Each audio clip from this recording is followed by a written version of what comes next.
Welcome back. You are listening to the home of forbidden romances. Prepare yourself, because tonight's story will leave you breathless. The champagne flute shattered in Kalen Vance's grip, shards of crystal biting into his palm, but the physical sting was nothing compared to the bullet hole that had just been blown through his chest. Across the crowded, glittering ballroom of the Grand Hotel, under the weeping lights of a chandelier worth more than most people's lives, stood a dead man. Not a specter of mist and regret, but flesh, blood, and the same damn honey-gold eyes that had haunted Kalen's nightmares for 3 agonizing years. Julian was alive. He was breathing. He was adjusting the cuff of a tuxedo that fit him too well. And, worst of all, he was smiling at another man with a tenderness that Kalen had believed belonged only to him. Kalen Vance, the ruthless CEO of Vance Global, a man known in the business world as the Silencer, for how quietly and effectively he destroyed his competition, felt the room tilt. The ambient chatter of the gala, the clinking of silverware, the string quartet playing Vivaldi, it all blurred into a deafening white noise. 3 years ago, Julian had vanished. No note, no trace. Just an empty apartment and a police report that eventually went cold, suggesting a car accident near the cliffs where no body was ever recovered. Kalen had mourned him.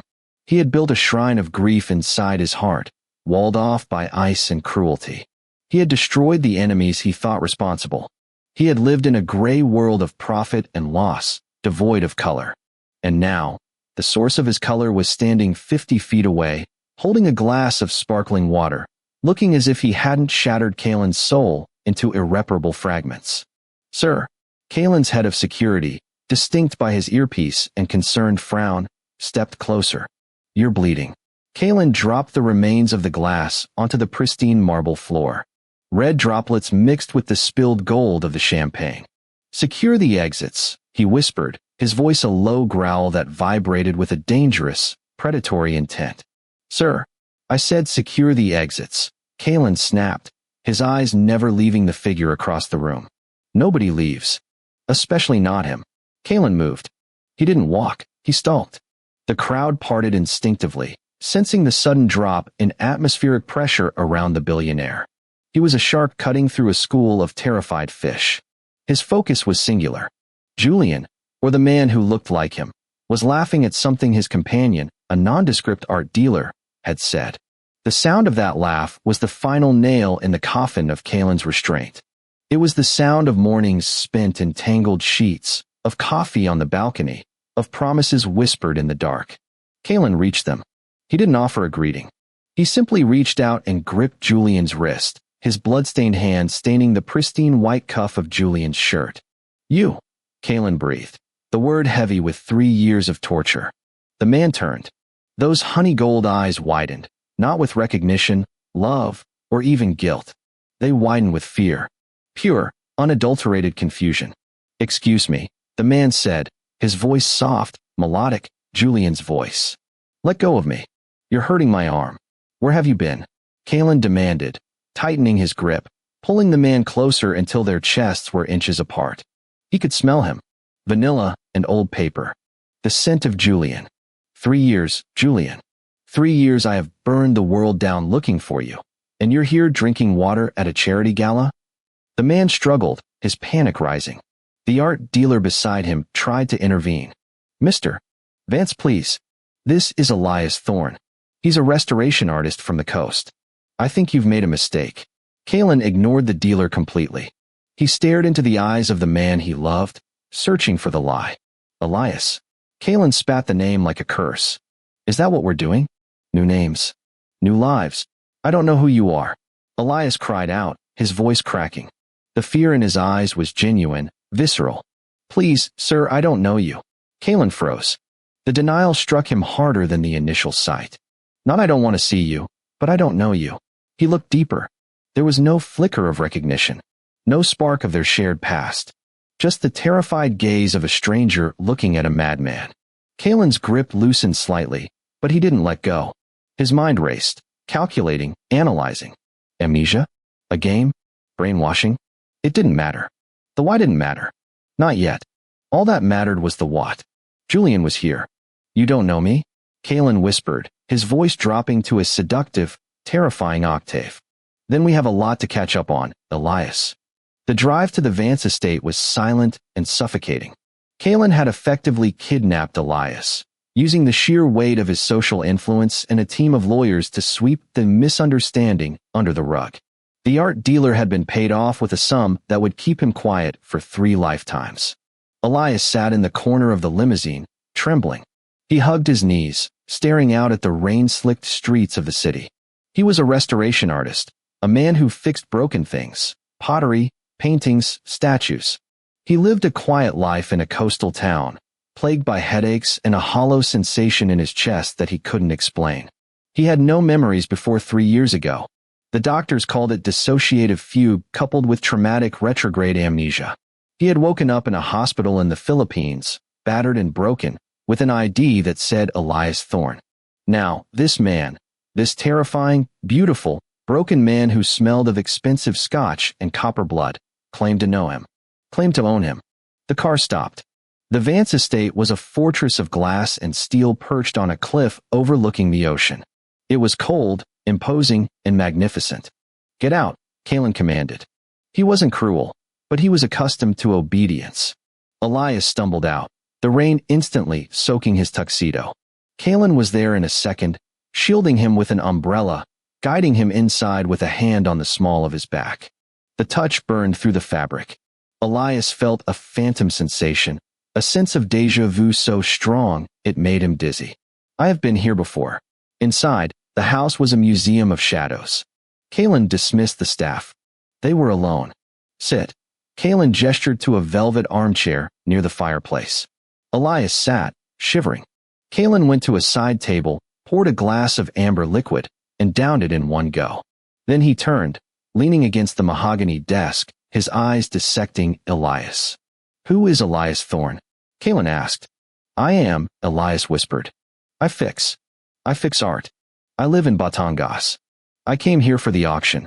And before that, Elias looked down at his hands. I had an accident. A car crash. I don't remember anything before the hospital. Kalen let out a breath that sounded like a sob strangled in his throat. He crossed the room, kneeling before Elias. The shift in power was jarring. The titan of industry was now on his knees, looking up at the frightened artist with an expression of raw, bleeding worship. Look at me, Kalen commanded softly. Elias lifted his chin. My name is Kalen, he said, enunciating every syllable. And you are not Elias Thorne. You are Julian Varela. You are a pianist. You hate mushrooms, you sleep on the left side of the bed, and you hum when you're nervous. You have a scar on your right hip shaped like a crescent moon from when you fell off a bike when you were 7. Elias's breath hitched. He did have that scar. He had never told anyone about it. Elias stammered. How do you? Because, Kalen reached out, his thumb brushing Elias's cheekbone. You are my soul. And I have spent every day of the last 3 years dying without you. The intensity of the confession was too much. Elias pulled back, his head throbbing. Flashes of light burst behind his eyes. Asterisk a piano. Rain. A man's laughter. The screech of tires. A voice saying, leave him, or he dies. Asterisk. Stop, Elias gasped, clutching his head. It hurts. Kalen's expression instantly shifted from interrogator to protector. Julian. I don't know. Elias cried, standing up, pacing the room frantically. I don't know who I am. I have dreams. Nightmares. A man who loved me, and a woman who hated me. She said I was poison. Kalen stood up, his face hardening into a mask of cold fury. A woman. She had silver rings. On every finger. Kalen closed his eyes. The glass in his hand shattered for the second time that night, though this time it was metaphorical. His stepmother, Lydia Vance. The matriarch of the family. She had always despised Julian, calling him a distraction, a commoner unfit for the Vance dynasty. Kalen had thought her venom was limited to insults. He hadn't realized she was capable of erasure. She told you to leave, Kalen realized aloud, the pieces falling into place with sickening clarity. She threatened you. She said. Elias's eyes glazed over, the memory surfacing violently. She said she would destroy your company. She said she would ensure you went to prison for fraud. Things you didn't do. Unless I disappeared. The silence in the room was heavy, thick with the weight of a 3-year-old betrayal. Julian had sacrificed himself. He had staged his death, run away, and the trauma of the accident he encountered while fleeing had wiped the slate clean. He had protected Kaylin by forgetting him. She lied, Kaylin said, his voice trembling with rage. She couldn't hurt me. But she knew the only way to break me was to take you. Kaylin moved toward Elias again, but this time, he didn't stop. He closed the distance, wrapping his arms around the trembling man. Elias stiffened, but he didn't push away. The scent of sandalwood and rain enveloped him, and the headache began to recede, replaced by a warm, aching familiarity. I'm sorry, Kaylin whispered into Elias's hair. I'm so sorry I didn't protect you. I don't remember loving you, Elias admitted, his voice muffled against Kaylin's chest. But my body remembers. I feel safe. That's enough for now, Kaylin vowed. I will make you fall in love with me again, Julian. Even if I have to court you every day for the rest of our lives. But first, Kaylin pulled back, his eyes dark with a promise of retribution. I have to deal with a ghost of my own. The confrontation happened the next morning. Kaylin didn't hide Elias. He paraded him.